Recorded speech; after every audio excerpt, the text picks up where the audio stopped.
They lied to you, plain and simple. For the last 40 years, the entire American system, the schools, the media, the politicians, even your own parents, they all read from the same script. You know the lines by heart. Go to college. Get the degree. If you don't, you'll be flipping burgers. If you don't, you'll be a failure. They sold you a vision of the future where the man with the diploma sits in the corner, office, safe and secure, while the man with the tool belt struggles in the dirt. But look around you. Look at the world in 2024 and beyond. The script didn't just flip, it burned to the ground. The promise was a lie. The safe path turned out to be a trapdoor into a life of debt and anxiety.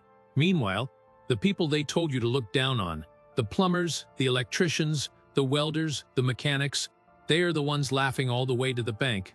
We are witnessing the greatest shift in social class in American history. The college trap has snapped shut on an entire generation, and while millions of white-collar workers are fighting over scraps, the tradesmen are becoming the new American aristocracy. Let's break down exactly how this scam was orchestrated. Because make no mistake, it is a scam. It is a financial product sold to children who don't understand interest rates. Think about the math.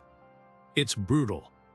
You take an 18-year-old kid, he has no money, no credit history, and no life experience, but the government and the banks will happily lend him $50, $80, maybe $100,000 to study communications or political science. He spends 4 years not working. He spends 4 years partying, memorizing theories that have no application in the real world, and getting indoctrinated by professors who haven't held a real job since the 1980s. He graduates at 22. He is starting his adult life with a mortgage-sized anchor around his neck, but no house to show for it, just a piece of paper. And what does that paper get him? It gets him an entry-level job answering emails for a boss who hates him, making 45 grand a year. After taxes and rent, he has nothing. He can't buy a home. He can't start a family. He is a serf. He is an indentured servant to the Department of Education. Now compare that to the guy who opted out, the guy who saw the trap. He goes to trade school for 18 months, or maybe he just starts an apprenticeship immediately. He learns to weld, he learns to wire a house, he learns to fix a diesel engine. While the college kid is sitting in a lecture hall learning about microaggressions, the tradesman is earning a paycheck. He isn't paying to learn, he is getting paid to learn. By the time he is 22, he has zero debt. He has 4 years of work experience. He has a truck. He has a savings account. He has a skill that no one can take away from him. This brings us to the second part of the equation: supply and demand. It is the one law of economics that you cannot cheat. For decades, we shamed manual labor. We told kids that working with your hands was for the slow kids. We pushed everyone into universities. We flooded the market with bachelor's degrees. And when you flood the market with something, what happens to its value? It crashes. A bachelor's degree today is the new high school diploma. It is the bare minimum. You have guys with master's degrees pouring coffee at Starbucks. You have people with PhDs driving Ubers. The market is saturated. There are too many people who know how to make a PowerPoint presentation, and not enough people who know how to keep the lights on, because while we were busy looking down on the trades, the workforce started dying out. The average age of a plumber or electrician in the United States is hovering around 55 or 60. We are facing a massive retirement cliff. For every 5 tradesmen retiring today, only 1 is entering the field. 1. Do the math. The demand for plumbing, heating, electricity, and construction is not going away. If anything, as our infrastructure crumbles, it's going up, but the supply of men who can do the work is vanishing. What happens when you have high demand and zero supply? You get to name your price. Try to hire a good contractor right now. Try to get a master electrician to your house on a weekend. You are going to wait weeks, and you are going to pay whatever number they write on that invoice. They don't need your business. They have more work than they can handle. They are the ones interviewing you. This is why you see 25-year-old linemen making 6 figures. This is why you see independent plumbers making more than the lawyers they do work for. The scarcity of the skill has turned blue-collar work into gold-collar work. But there is a darker threat looming for the white-collar class. Something the universities conveniently forgot to mention. Technology, specifically artificial intelligence. If your job involves sitting at a desk, typing on a keyboard, organizing data, or processing information, you are in the blast zone. AI is coming for those jobs. It is coming fast, and it is coming hard. It can write code. It can write articles. It can analyze spreadsheets. It can do the work of 10 junior analysts in 3 seconds for pennies on the dollar. Corporate America is looking at its payroll right now. They see thousands of people sitting in cubicles, receiving benefits, taking sick days, and complaining about work-life balance. And they see an AI that works 24/7 for a subscription fee. Who do you think they are going to choose? The layoffs have already started. The email job is going extinct. But do you know what AI can do? ChatGPT cannot crawl into a crawl space and find a leak in a sewage pipe.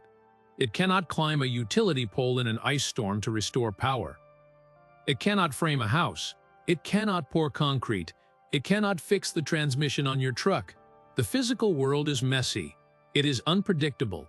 It requires hand-eye coordination, problem-solving in 3 dimensions, and physical grit. Robots are terrible at that.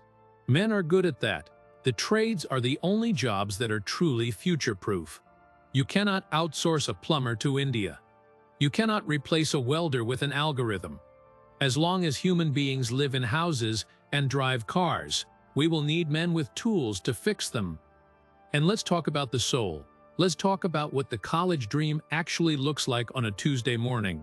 They sold you the idea of the white-collar life as clean and dignified. But is it dignified to sit in a fabric-covered box under fluorescent lights for 40 years? Is it dignified to spend your life in Zoom meetings that could have been emails, listening to corporate jargon that means nothing? Circle back. Synergy.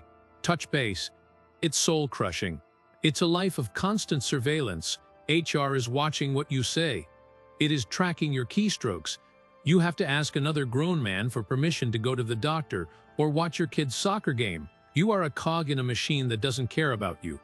You are stressed, sedentary, and soft. Now look at the tradesman. It's hard work, yes, it's hot in the summer and cold in the winter.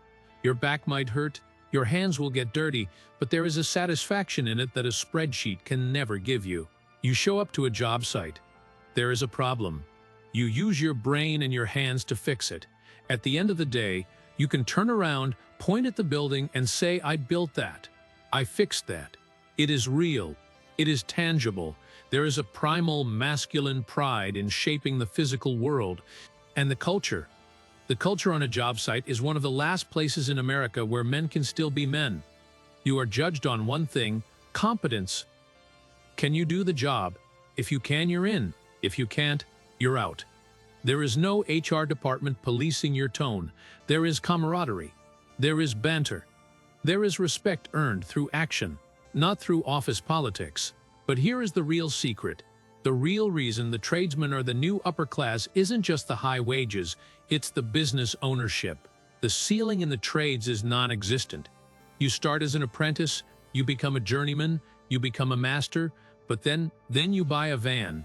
You start your own LLC. You hire a guy, then you hire 3 guys.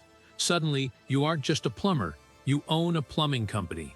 I know guys who barely graduated high school who are now running multi-million-dollar landscaping and HVAC businesses. They don't wear suits. They wear Carhartt and Red Wing boots. They drive heavy-duty trucks, but they are making 5-10 times what the guy in the suit at the bank is making. They are the CEOs of their own lives. They don't worry about layoffs because they own the client list. They don't worry about the corporate ladder because they built their own ladder. This is the shift. The upper class used to mean credentials. It used to mean how many letters you had after your name. Today, the new upper class is defined by autonomy. It is defined by freedom.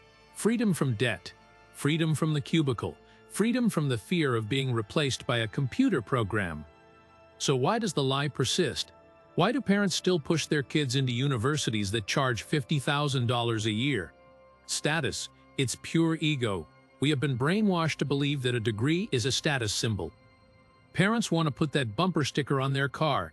They want to brag at the cocktail party that their son is at State U. They would rather their son be a broke.